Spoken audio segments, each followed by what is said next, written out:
এই যে একটা লোক আছে, সালাম দে সালাম দে সালাম দে সালাম দে। আরে কিরম লোক এরা, আদব কথা বলতে কিছু নাই। মানুষ খারাপ হয়েছে পাঞ্জাবি পরে সালাম দিছেন। আরে আরেকটা লোক আইতেছে, পাঞ্জাবি পরে সালাম দে সালাম দে, আমার সালাম। ওয়ালাইকুম সালাম। এই তো শরীরে একটা ভাব আইছে।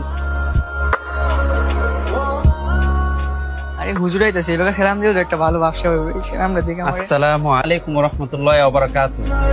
ওয়ালাইকুম সালাম ওয়া রাহমাতুল্লাহি ওয়া বারাকাতুহু। কি অনেক খুশি হইছো? হ্যাঁ অবশ্যই অনেক খুশি হয়েছি। ইসলাম আমাদেরকে সালাম দিতে শিখিয়েছে, কিন্তু অহংকার করতে শিখায় নাই। আমি দূর থেকে অনেকক্ষণ ধরে লক্ষ্য করছিলাম, তুমি ইচ্ছা করে কাউকে সালাম দিচ্ছিলে না। তুমি সবার থেকে সালামের অপেক্ষায় ছিলে।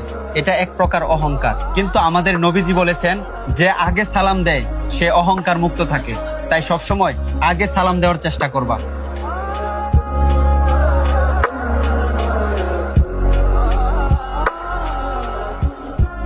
আসসালামু আলাইকুম। ওয়ালাইকুম সালাম।